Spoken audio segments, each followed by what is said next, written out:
ವೀಕ್ಷಕರೇ, ದಾವಣಗೆರೆ ದಕ್ಷಿಣ ವಿಧಾನಸಭಾ ಉಪ ಚುನಾವಣೆಯ ಇನ್ನೇನು ಮತ ಎಣಿಕೆ ಕಾರ್ಯಕ್ರಮ, ಮತ ಎಣಿಕೆಯ ಇನ್ನೇನು 8 ಗಂಟೆಗೆ ಸರಿಯಾಗಿ ಪ್ರಾರಂಭವಾಗುತ್ತೆ. ದಾವಣಗೆರೆಯ DRR ಶಾಲೆಯಲ್ಲಿ ಮತ ಎಣಿಕೆಯ ಯಂತ್ರಗಳನ್ನ ಇಲ್ಲಿಟ್ಟಿರ್ತಕ್ಕಂಥದ್ದು. ಸೊ 8 ಗಂಟೆಯಿಂದ ಪ್ರಾರಂಭವಾಗಿ 12 ಗಂಟೆ ಅಷ್ಟೊತ್ತಿಗೆ ಮುಗಿಯುತ್ತೆ. ಸೊ ದಾವಣಗೆರೆಯ ದಕ್ಷಿಣದ ಕಾಂಗ್ರೆಸ್ನ ಭದ್ರಕೋಟೆ, ಶಾಮನೂರು ಶಿವಶಂಕರಪ್ಪನವರ ಭದ್ರಕೋಟೆಯನ್ನ ಈ ಬಾರಿ ಬಿಜೆಪಿಯವರು ಕೂಡ ನಾವು ಛಿದ್ರವನ್ನ ಮಾಡ್ತೀವಿ ಮತ್ತು ಅಲ್ಲಿ ಅಧಿಕಾರದ ಚುಕ್ಕಾಣಿಯನ್ನ ಹಿಡಿತೀವಿ ಅಂತೇಳಿ ಪಣ ತೊಟ್ಟಿರ್ತಕ್ಕಂಥದ್ದು. ಸೊ ಶ್ರೀನಿವಾಸ್ ದಾಸ್ಕರಪ್ಪನವರು ಕೂಡ ಈ ಬಾರಿ ಮುಸ್ಲಿಂ ಮತಗಳನ್ನ ಸೆಳೆಯುವಲ್ಲಿ ಯಶಸ್ವಿ ಆಗ್ತೀವಿ ಅಂತಂದು ಕೂಡ ಅವರು ಹಿಂದೆ ಹೇಳಿದ್ರು.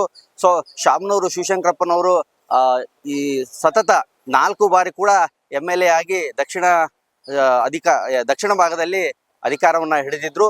ಸೊ ಈ ಬಾರಿ ಉಪ ಚುನಾವಣೆಯನ್ನ DK ಶಿವಕುಮಾರ್ ಅವರ ಹೆಗಲಿಗೆ ಹೊರಿಸಿದ್ರು.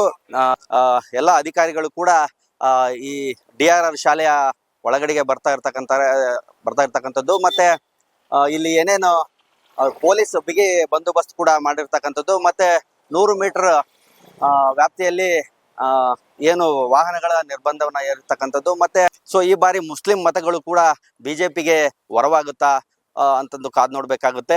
ಇನ್ನೇನು ಕ್ಷಣಗಣನೆ ಪ್ರಾರಂಭವಾಗಿದ್ದು ಮೊದಲನೇ ಸುತ್ತು, 2ನೇ ಸುತ್ತು, ಈ ಸುತ್ತುಗಳನ್ನ ನೋಡ್ತಾ ಹೋದ್ರೆ ಕೊನೆಗೆ 12 ಗಂಟೆಗೆ ಕೊನೆ ಸುತ್ತನ್ನ ನೋಡ್ಬೇಕಾಗುತ್ತೆ.